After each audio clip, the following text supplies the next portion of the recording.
रावण अपनी शक्तियों से तीनों लोकों को जीत चुका था।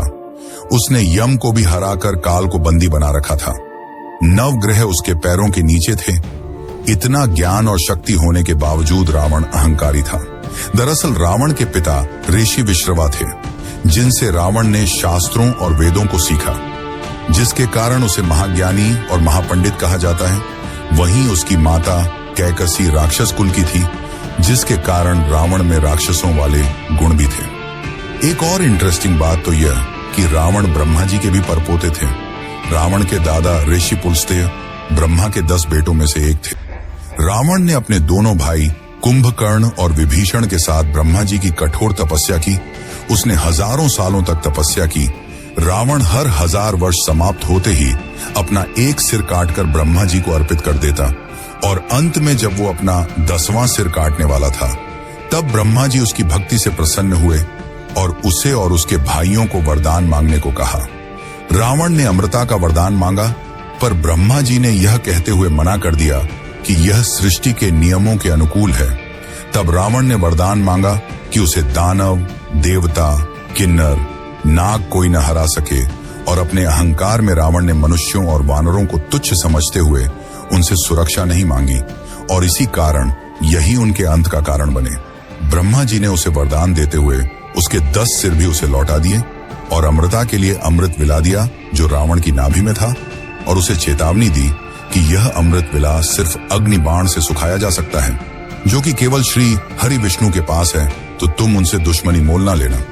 अब इसके बाद ब्रह्मा जी ने कुंभकर्ण को वरदान मांगने को कहा। कुंभकर्ण इंद्रासन यानी कि देवों का आसन मांगने वाला था, पर देवों के चाल से माता सरस्वती कुंभकर्ण की जीभ पर विराजमान हो गईं और इंद्रासन की जगह निद्रासन का वरदान मांग लिया। अंत में विभीषण ने आजीवन प्रभु की सेवा और भक्ति करने का वरदान मांगा, जिससे ब्रह्मा जी प्रसन्न हुए और उसे यह वरदान खुशी खुशी दे दिया। रावण शिव का बहुत बड़ा भक्त था, और एक बार शिव भक्ति में लीन रावण ने शिव को सीधे लंका ले जाने का सोचा और कैलाश पर्वत को अपनी भुजाओं से उठा लिया। और जब रावण ने ऐसा किया तो शिव क्रोधित हो उठे और अपने अंगूठे से पर्वत को दबा दिया। रावण पर्वत के नीचे दब गया और दर्द से चिल्लाने लगा। तब उसे अपनी गलती का एहसास हुआ और उसने अपनी भक्ति दिखाते हुए अपने हजारों हाथों में से एक हाथ तोड़ा और उसकी नसों से तार बनाकर उसे बजाने लगा। यही वह समय था जब रावण ने शिव को प्रसन्न करने के लिए शिव तांडव स्तोत्र लिखा था, जिसे आज भी यह दुनिया शिव को प्रसन्न करने के लिए गाती है। रावण की भक्ति से शिव प्रसन्न हुए और उसे अपनी चंद्रहास तलवार दी, और तब से ही रावण को सबसे बड़ा शिव भक्त माना जाता है। रावण के सच में 10 सिर थे। इसे लेकर शास्त्रों में अलग अलग कहानियां मिलती हैं। कहा जाता है कि रावण को 6 शास्त्र और 4 वेदों का संपूर्ण ज्ञान था, जिसके कारण उसे दशानन या 10 सिरों वाला कहा जाता है। वहीं दूसरी ओर कुछ जगहों पर यह लिखा मिलता है कि रावण के पिता ने उसे 9 मणि वाली एक माला दी थी, जिसके कारण रावण के 10 सिर प्रतीत होते थे। रावण के 10 सिर उसके चरित्र को दर्शाते हैं। ये 10 सिर हैं काम, क्रोध, लोभ, मोह, मद, मत्सर्य, अहंकार, और उसके सभी सिरों को संतुलन में रखते मुख्य 3 सिर बुद्धि, मनस और राम सेतु बनाने के लिए राम ने यज्ञ किया, और यज्ञ कराने के लिए ब्राह्मण की जरूरत थी, और उस समय रावण से बड़ा ज्ञानी ब्राह्मण और कोई नहीं था। इसलिए राम ने रावण को आमंत्रण भेजा और रावण ने यज्ञ में भाग लिया।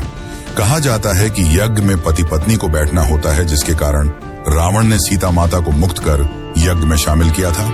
लेकिन कुछ जगहों पर यह लिखा मिलता है कि रावण ने सीता को मुक्त नहीं किया था, बल्कि उसकी एक मूर्ति बनाकर पूजा में बैठाया था, और पूजा समापन होने के बाद राम ने रावण से जीत का आशीर्वाद मांगा और रावण ने खुशी खुशी राम को विजय का वरदान दिया।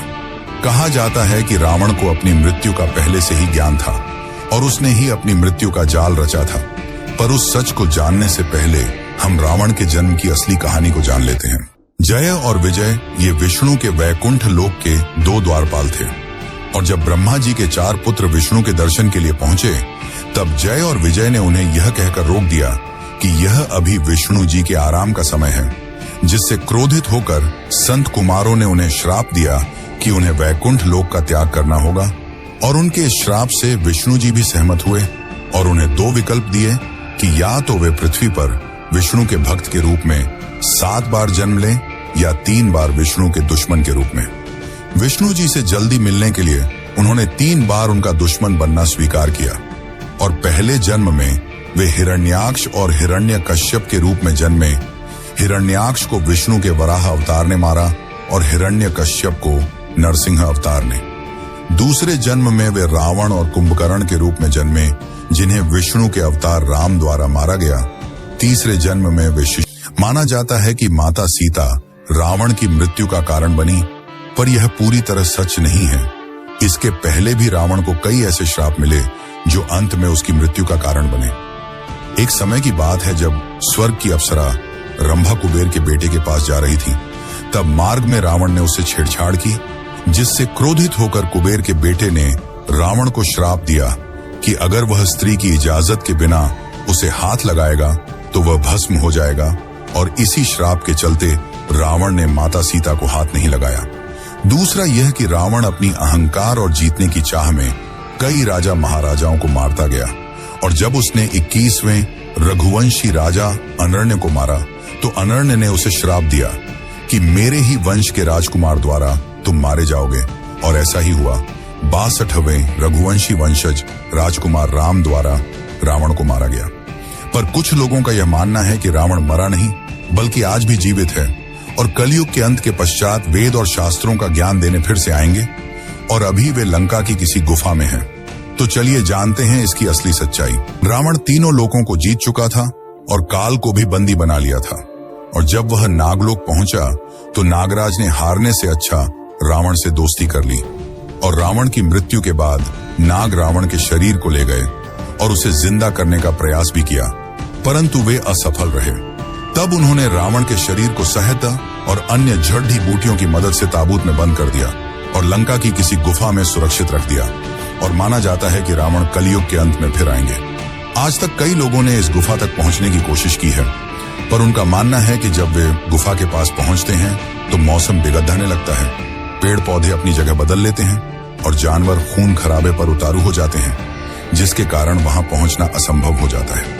पर इस कथा के विपरीत कुछ लोगों का यह मानना है कि रावण की मृत्यु के बाद विभीषण ने पूरे रीति रिवाज से उनका अंतिम संस्कार किया था।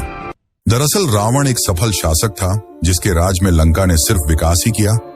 रावण ने कई ग्रंथ और आयुर्वेदिक पुस्तकें लिखी, उसने रावण संहिता भी लिखी, पर माना जाता है कि रावण को भविष्य के दुखों का ज्ञान था और वह अपने कुल को इस दुख में नहीं देखना चाहता था, जिसके कारण रावण ने खुद जानबूझकर सीता का अपहरण किया ताकि श्री हरि विष्णु के अवतार द्वारा उनका और उनके कुल का उद्धार हो सके और सभी को मुक्ति मिल जाए।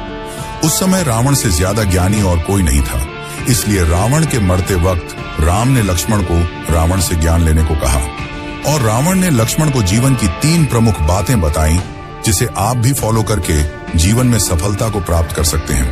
पर उन 3 बातों को जानने से पहले हम ये जान लेते हैं कि क्या सीता माता सच में रावण की ही बेटी थी। रामायण के जैन वर्जन में हमें यह कहानी देखने को मिलती है जिसके अनुसार सीता रावण की बेटी थी।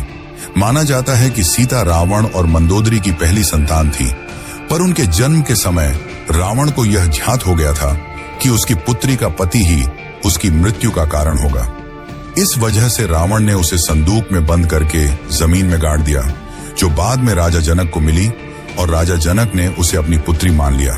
पर यह कहानी हमें रामायण के जैन वर्जन और कुछ अन्य क्षेत्रीय किताबों में देखने को मिलती है, जो कि रियल रामायण की किताबों से अलग है, इसलिए इस पे पूरा भरोसा नहीं किया जा सकता। वैसे इसमें आपकी क्या राय है कि सीता माता रावण की बेटी थी या नहीं? कमेंट करके जरूर बताएं। अब हम वह 3 बातें जान लेते हैं जो रावण ने लक्ष्मण को बताई, जिसे आपको भी अपने जीवन में उतारना चाहिए ताकि आप भी एक सफल इंसान बन सके। पहली बात यह कि किसी भी शुभ कार्य को जल्द से जल्द कर लेना चाहिए और अशुभ कार्य को जितना हो सके टालना चाहिए। पर रावण ने राम को पहचानने में देर कर दी, जिसके कारण वह मारा गया। दूसरी बात यह कि अपने दुश्मनों को कभी कम नहीं समझना चाहिए, लेकिन रावण ने जब वरदान मांगा तो अपने अहंकार में उसने मनुष्यों और वानरों को तुच्छ समझते हुए उनसे सुरक्षा नहीं मांगी, और वही उनकी मृत्यु का कारण बने। तीसरी बात यह कि अपने जीवन के रहस्य किसी को नहीं बताना चाहिए। रावण यहां भी चूक गया। विभीषण को उसकी नाभि में स्थित अमृत का राज मालूम था, जिसके कारण रावण मारा गया। तो ये हैं 3 बातें जो आपको भी जरूर ध्यान में रखनी चाहिए। रावण सिर्फ एक राक्षस नहीं था। माना कि उसने लंका अपने ही बड़े भाई कुबेर से छीन ली थी, पर फिर भी रावण के काल में लंका ने सिर्फ विकास ही देखा है, जिसके कारण आज भी लंका और भारत की कई जगहों पर रावण के मंदिर उपस्थित हैं और उसे आज भी पूजा जाता है। रावण एक महान चिकित्सक और आयुर्वेदाचार्य भी थे और उन्हें भविष्य की बीमारियों का पहले से ज्ञान था, और इसी वजह से उन्होंने आयुर्वेद पर 7 पुस्तकें लिखी। रावण जैसा न कोई था न कोई होगा। रावण की शिव भक्ति ने शिव को भी प्रभावित कर दिया। तो ये थी महाज्ञानी महापंडित रावण की असली कहानी, जिसकी जिंदगी का बस आपको एक ही पहलू मालूम था, जिस जीवन का अंत प्रभु श्री राम ने किया। और अगर आपको वीडियो से कुछ नया जानने और सीखने को मिला हो तो कमेंट में जय श्री राम जरूर लिखें। धन्यवाद।